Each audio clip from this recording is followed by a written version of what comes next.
thank you all for coming again. We'll be wrapping the excitement. You heard some of the comments that I had to make. In the back of the room, as you're leaving, is a booklet. Please sign that you were here, and there is a memorial card dedicated to Yvonne. Take it with you. Now, thank you for the prayer. It was very nice of you. But this is a celebration. So there's going to be some fun things to do. Carl is going to introduce us to a situation that took place back in 2006 and was recorded in 2009 called Yvonne Landia. And then after he's done, while we was eating our meals, I'm going to invite anybody here to tell stories about their memories with Yvonne.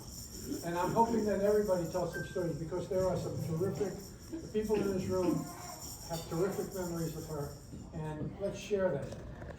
And the downside to that is if you don't share them, I'll take the lead and I'll tell stories until the cows come home. So, at any rate, Carl, please take us through the Yvonne Landia. Can you hear me? So, we're kind of winging it here.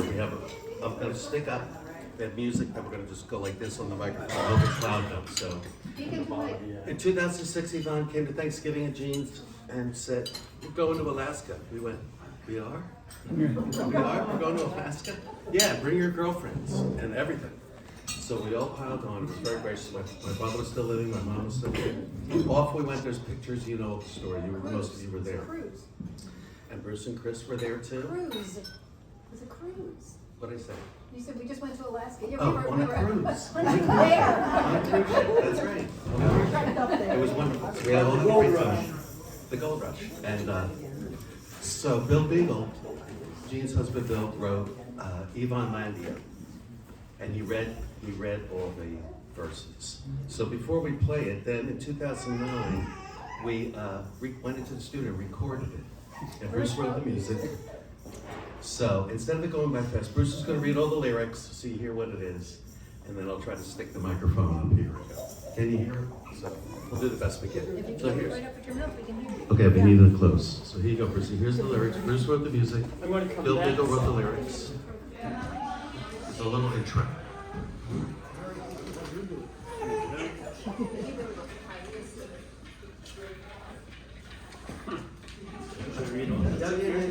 This is Bill's intro. All right.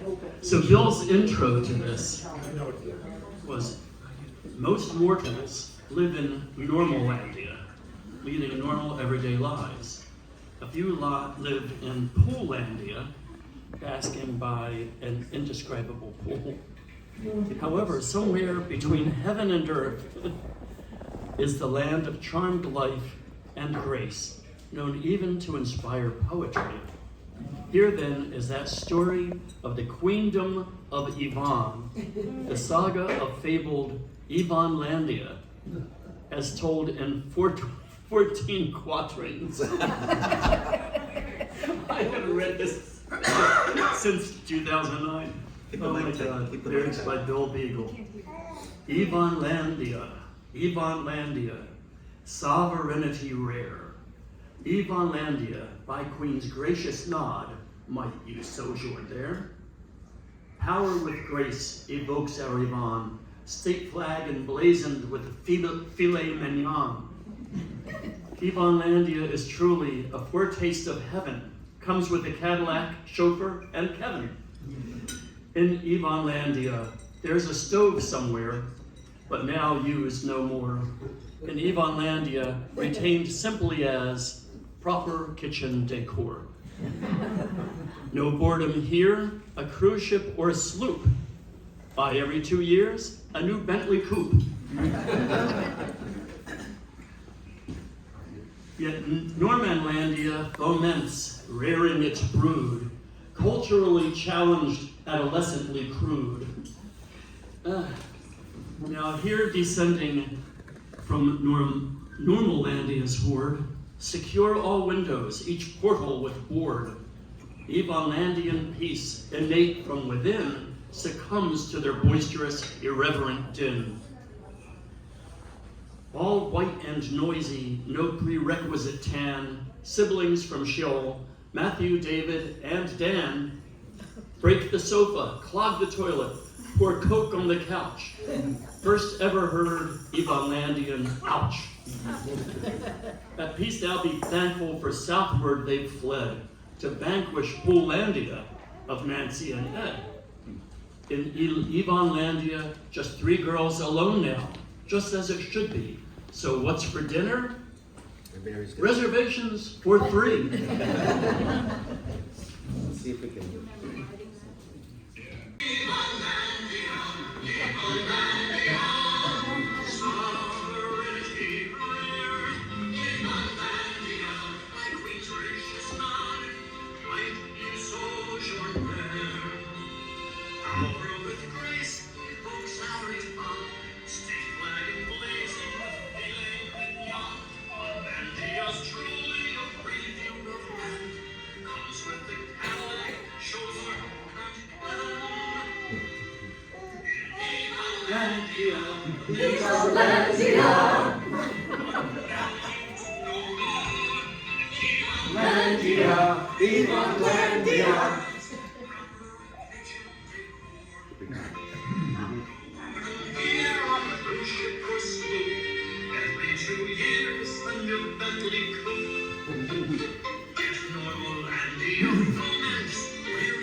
Somewhere there's a stove and reservations for 3. 2 days before we got married, Yvonne sat me down. She said, "I have to tell you something very serious."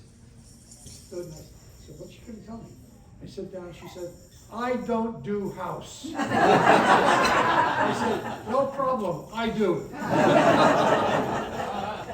Now, with that as the backdrop, please, anyone inspired to tell a story, short or long, with regards to Yvonne and their relationship to her, please stand up, make your voice be heard, and let's have a fun time. That's right. Here we go.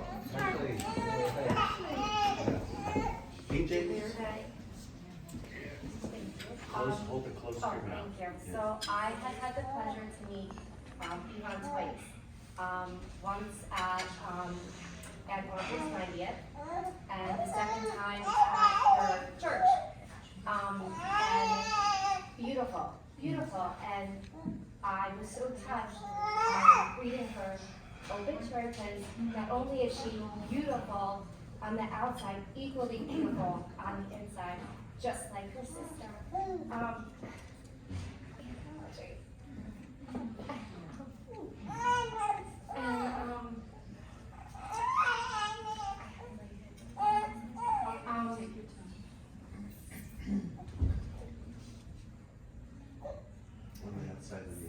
On the outside and the inside, equally beautiful. Oh, that's what I wanted to say. So, my brother has a quote in his hallway from Aunt Audrey saying, "Do one good deed a day for someone." And those 2 sisters did many good deeds for many every day. And how lucky are you to have you and you, Angie, need to have such beautiful role models, just like myself, in your life. So, thank you for allowing me to be here and experience all this with you. Thank you. Thank you.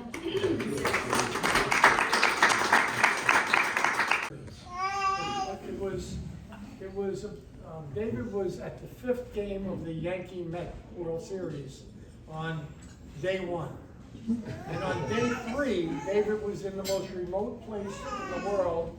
In Tibet. In Tibet. In Tibet, 48 hours later. And Yvonne was with him. And she tells the story. This is a typical Yvonne story. They get to the hotel, if you want to call what they were staying in a hotel. They introduce David and Yvonne to each of their rooms, and Yvonne says to the maitre d', "It's too cold in here, I can't stay in this room." So they said, "Okay," and they walked her around the building to another room, said, "Here's another room." She said, "It's just as cold in here," and the person said, "Yes, but the sun comes through the window." Come on, you finish the story. It was a great trip nonetheless. What always stands out to me was the last night, because we had an early morning flight. The airport's about 90 miles away from Lhasa, Tibet. And now we're getting panicky because we had a guide who was there with us the whole time, but he couldn't find the driver, where the driver was. And it's like, well, we gotta get to this airport. It's not like there's another flight to get if we miss that one. He gets a taxi. The taxi is a spray painted green Quantum Volkswagen, about 20 years old, and we get in, and the floorboard is missing where I'm sitting. We're literally looking at the ground. She gets on her side, but the door doesn't shut all the way. There's wire holding the door shut. It's either take this, or you're gonna stay in Tibet another day. And she's like, we gotta get out of here. So we get on the road, and then the guy's high beams, that's the only thing that worked, were his high beams, because it's pitch black.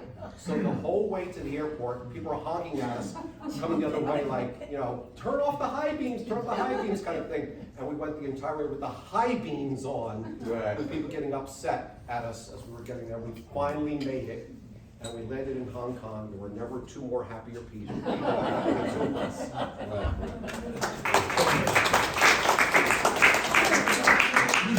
Debbie, and I had a really unique relationship with Yvonne because I'm in the film business, and I made a documentary film called Snake Hill, which did very, very well and won at a lot of film festivals. And Yvonne featured it at the Palm Beach Film Festival and had me down there, and it was wonderful. And the parties and everything, and she really liked my film. And so that was really, and plus we had the same political views, which were really good. So every time I got with her and talked to her, we just talked like crazy. But it really kind of promoted my film, and it's still out there. Actually, it's going to be playing at the Count Basie Theater soon in Red Bank, and it's going to go back on Amazon. Yeah. So it's coming back out, and it was on PBS for a while. So David was one of the biggest promoters of this movie. He loves it. So It's a great movie. But I think about that, and every time I thanked her when I put the rose on, I said, "Thank you, Yvonne, for promoting my film so much," because she was really, really great about that. And I always loved to see her. She was just elegant and beautiful, and just really, really cool person to me. So anyway, thank you. She was actually traveling at the bequest of the State Department on various things during the Bush 43 era. And she was in the Middle East, I think in Morocco, and she was scheduled to be a speaker.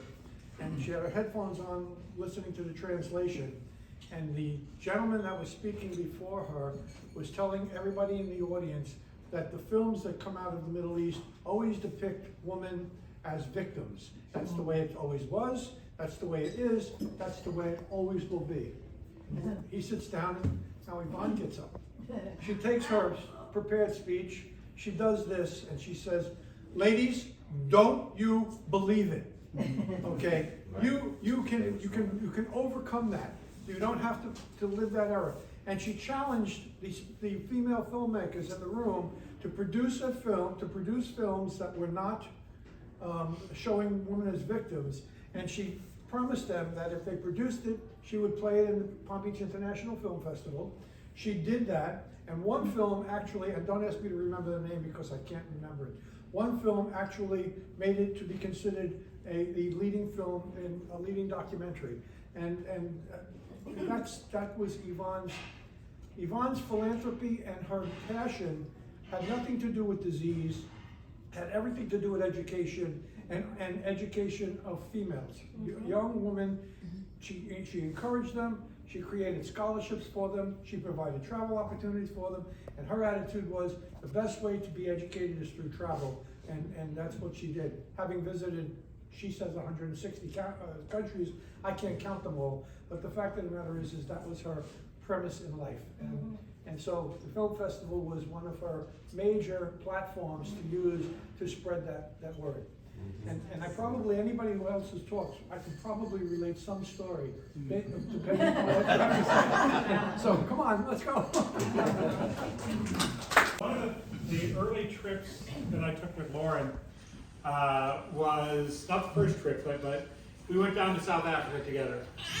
And at this point, we had been dating for some time, but we were, your traditional Gen Xer couples. I mean, she was basically getting a master's degree in arts administration and then a law degree, and I was getting a PhD in astrophysics. So we were multiple different places at multiple different times, and could never actually arrange to even get engaged. So we're sent down to South Africa, and we had actually planned to get engaged. At least that's how I've been told. I remember it. Lauren actually knew a jeweler down there somehow. And in South Africa, diamond merchants will in fact come and visit you wherever you are, bringing the diamonds with them. And so we're in a hotel, and this guy shows up with a bag over his shoulder, and he opens it up like, probably $100,000 worth of diamonds in there, which he has in little paper envelopes. And we're looking at them all, and I'm thinking I'm a graduate student right now. So, 2 months' salary is actually folding cash, really. But anyway, Lauren is looking at them, and we're looking at them, and she decides she can't see them all that well in the light, so she takes it out to the window, but the window's blocking the light, so we open up the window, and she's holding the diamond out the window this way. He and I are both sort of, hyperventilating at this point. We decided this is the right time. And there are real advantages to this, because at this point then, Lauren sketches out what she'd like the ring to look like. He looks at it and goes, yeah, we can do that. Be back here in 2 days. And so then we get engaged officially. Lauren puts on the ring, and I'm certain we declared it in customs. But then the kicker in the Yvonne's part of the story is, I then go back to Wisconsin. Lauren flies down to Florida, and she goes in to see her mother when she happens to arrive early in the morning, and she decides not to tell her anything, just to see how long it takes her to wait to see the ring. And she goes in, at 6 or 7 in the morning, whenever she gets in from this flight, and says, "Hi, Mom, I'm home." And he apparently wakes up, looks at her, and said, "If I'd known you were going to do that, I would have sent you there earlier."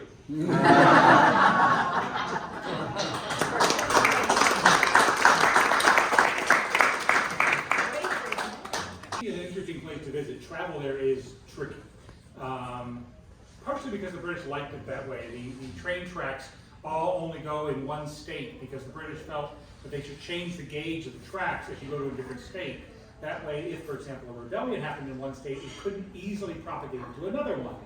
And the Indians haven't actually seen fit to change their real stock in the intervening time. Nonetheless, we're there. We end up, the entire trip gets bollocksed up, but we end up in a hotel with like a spare day. And we're still getting used to the currency, the rupees. It's got a bizarre exchange rate thing. So Lauren and Yvonne go out to do some shopping in the area. And they find this place that sells beaded jackets. And they're looking at them, and as I'm told the story, they're working out the exchange rate, and they figure out, well, it's $200, but it's a really nice beaded jacket, and this would not be $200 in the US, this would be substantially more than that. And then they decided, well, maybe they'll think about it, they'll decide. And then they realized, I think Lauren figures out, wait a minute, we dropped a zero here. It's not $200. This jacket is $20. At which point Yvonne apparently said, bring us all your jackets. They came back with a whole. Okay, so all right, I have to finish this story. Because then what happened was we went into the back stock in order to look at everything, and they were willing to make jackets on spec for us at that point. And I mean, you all know that my mother was like a world-class shopper. She would just shop everywhere. So we bought more like 20 jackets because they were all just, you know, $20. So, and then shipped them home. But here's the, you know, and so that's the end of the India story. But now I'm going to add one, which is that she told me this great story about her first trip to China. And she bought so much stuff she had to buy luggage, which is something that she historically did. So she has probably, and I'm sure Al can corroborate this, many extra pieces of luggage that she's picked up from all of her world travels. So as she was coming back into customs, I think it was in JFK, and it had been a very long flight from China, and she had 3 bags, and she had her customs declaration, and you know, the guy wasn't looking, and he takes it and he says, "Is this all you have to declare, sir?" And she says, "I know it's been a long flight, but do I really look that bad?" At which point he says, "Move along." So everything that she bought in China, I'm pretty sure she did not declare it, and it came right on through. So.